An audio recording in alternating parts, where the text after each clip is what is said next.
Guys, the subject today is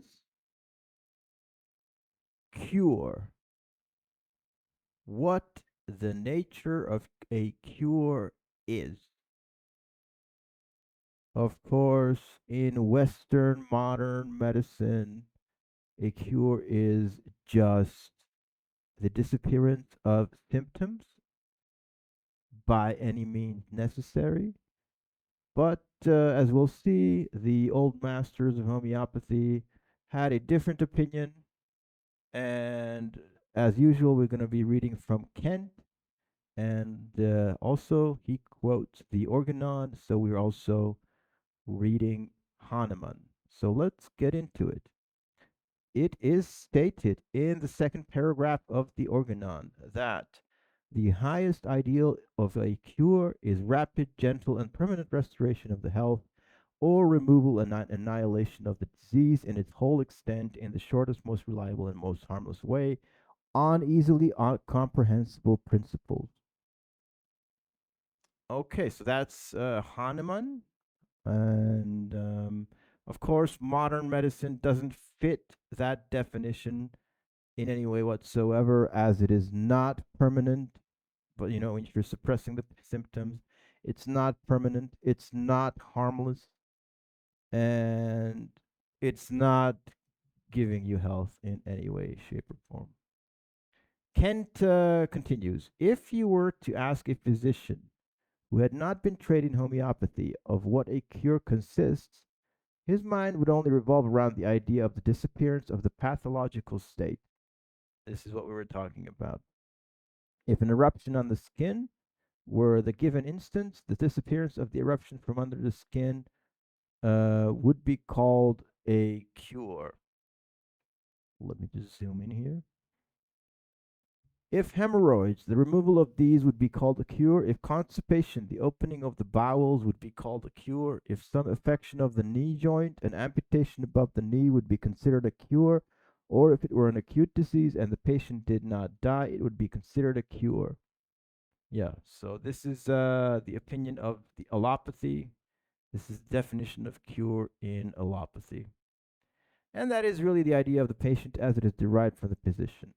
The patient will often wonder at the great skill of the physician in removing an eruption from the skin, and will go back again when the graver manifestations, the tissue changes, threatening death, have come on as a consequence, and will say to the doctor, "You so wonderfully cured me of my skin disease. Why cannot you cure my liver trouble?" What's going on here? Well, obviously, removing an eruption from the skin using chemicals is extremely harmful to the organism. You're poisoning a person and also suppressing a consciously manifested symptom. And the disease will be driven further into the core. For instance, the patient might get liver trouble, which will be uncurable by allopathy, the same allopathic doctor. But this very scientific ignorant doctor has made a failure. He has driven what was upon the surface and harmless into the innermost precincts of the economy, and the patient is going to die as a result of scientific ignorance. There are 3 points involved in this paragraph, and these must be brought on.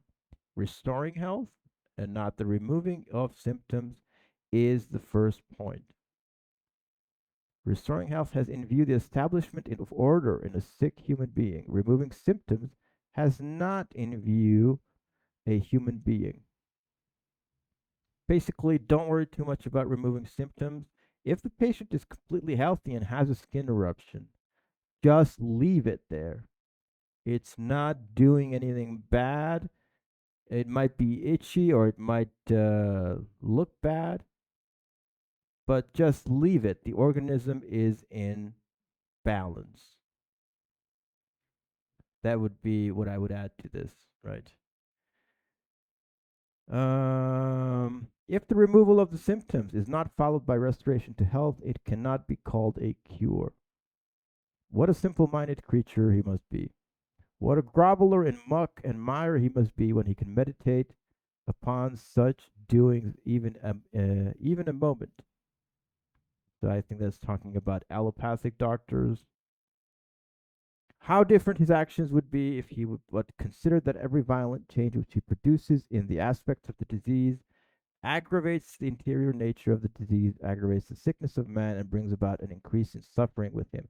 Any allopathic intervention will is a violent shock to the organism and will shift your disease and aggravate and create much suffering, as it says here. That is why you should not go to a doctor, a regular doctor. He will poison you and shift your disease um, and create all kinds of disturbances. The patient should be able to realize this by his feelings and continue to say that he is being restored to health whenever the symptom is removed. So a lot of patients keep going back to the doctor or keep going back to even alternative health practitioners who are just removing symptoms because they think the practitioner is competent just because he removed a symptom or something. And they have patients have no idea about what constitutes a cure. So unfortunately, um, you just keep going back. The perfection of a cure consists then in first restoring health, and this is to be done promptly, mildly, and permanently, which is the second point. The cure must be quick or speedy, it must be gentle, and it must be continuous or permanent. Whenever an outward symptom has been caused to disappear by violence, as by cathartics to remove constipation, it cannot be called mild or permanent, even if it is prompt. So removal by suppression with chemicals is violent, right? What we're saying here is that, in essence, homeopathy is able to bring about a cure in the inner core of a human being, and the symptoms will disappear non-violently in a way that is uh, restores balance to the organism. Um, but none of these things have been done because of the discovery of any principle. Bloodletting and sweating were not abandoned on account of principle, for the old men deprecate their disuse and often say they will hope the time will come when they can again go back to the lancet. But the drugs of today are 10 times more powerful than those formerly used because they are more concentrated. That is true. The drugs are getting worse and worse, and you should not take any chemical medications. The chemical discoveries of petroleum have opened a field of destruction to human intelligence, to the understanding, and to the will, because these products are slowly and insidiously violent. Of course, most medicines are petroleum based, which is the basis of Rockefeller medicine, which took over at the time of Kent, when Kent was in his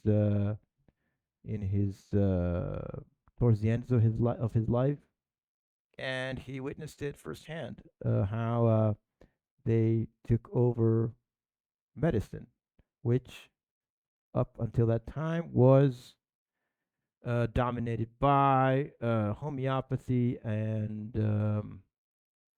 other things like osteopathy or whatever that's called. The apparent benefits produced by these drugs are never permanent. They may, in some cases, seem to be permanent, but then it is because upon the economy has been engrafted a new and most insidious disease. So even if the symptoms go away for a long time with chemical medicine, that's because of a permanent damage to the human organism. It's not because of any cure. And of course, patients are so happy that they got rid of a symptom, but they're just getting worse, right? They're destroying their health. That's what this is about. The disease in its nature, in S, whatever, has not been changed. It is still there, causing the internal destruction of the man. The manner of cure can only be mild if it flows from the stream of natural direction, establishing and thereby removing disease. The curative medicine does not act violently upon the economy, but establishes its action in a mild manner. But while the action is mild and gentle, very often that which follows is the reaction, is a turmoil, especially when the work of traditional medicine is being undone and former states are being reestablished. People who have undergone a lot of allopathic drugging might get a huge healing crisis when they use homeopathy.